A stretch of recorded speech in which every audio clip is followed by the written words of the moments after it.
Assalamualaikum warahmatullahi wabarakatuh. Kami dari kelompok 4 akan mempresentasikan materi yaitu tentang teori perdagangan dan investasi internasional.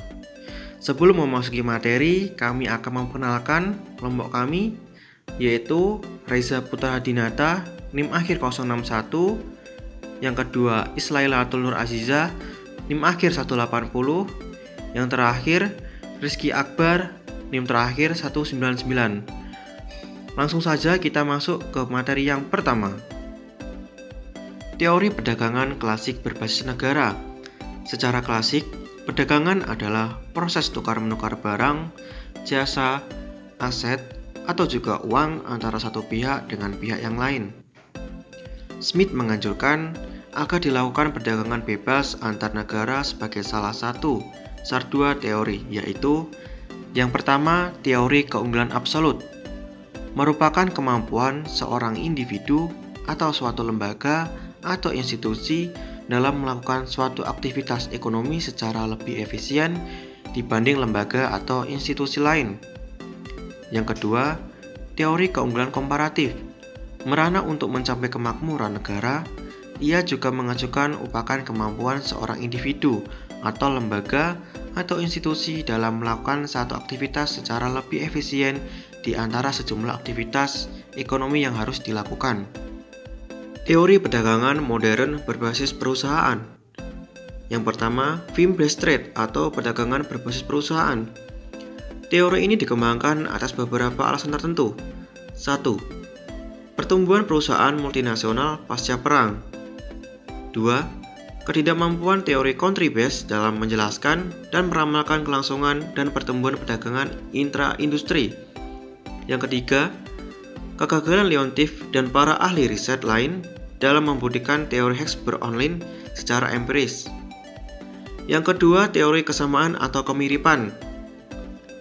Teori-teori perdagangan berbasis negara seperti teori komparatif Advantage mampu menjelaskan dengan baik mengenai perdagangan interindustri di antara negara-negara. Yang ketiga, teori perkembangan produk atau life cycle produk. Teori ini mendasari aturan-aturan dalam inovasi, ekspansi pasar, comparative advantage, dan respon strategi terhadap persaingan yang terjadi. 4. Teori strategi global dalam persaingan. Teori ini mendasari dalam memenangkan persaingan global banyak cara yang ditempuh suatu perusahaan. Garis besar investasi internasional. Perdagangan adalah bentuk bisnis internasional yang paling nyata, tetapi bukan satu-satunya. Bentuk utama lain adalah investasi internasional, di mana penduduk suatu negara memasok modal ke negara kedua. 1. Jenis-jenis investasi internasional. Investasi internasional dibagi menjadi dua kategori, investasi portofolio dan penanaman modal asing. Perbedaan di antara keduanya terletak pada masalah pengendalian. Apakah investor tersebut mencari peran manajemen yang aktif dalam perusahaan tersebut atau hanya pengembalian dari suatu investasi pasif? 2. Pertumbuhan penanaman modal asing. Pertumbuhan penanaman modal asing selama 30 tahun terakhir telah menjadi sesuatu yang fenomenal. Pada tahun 1967, total saham atau nilai kumulatif PMA yang diterima negara-negara di seluruh dunia berada sedikit di atas 6,8 dolar triliun.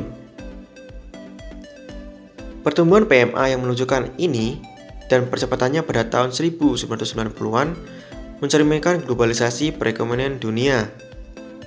3. Penanaman modal asing dan Amerika Serikat.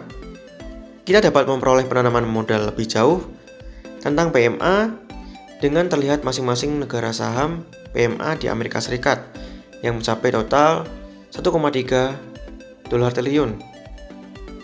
Diukur menurut biaya historis pada akhir tahun 2002. Faktor yang mempengaruhi penanaman modal asing.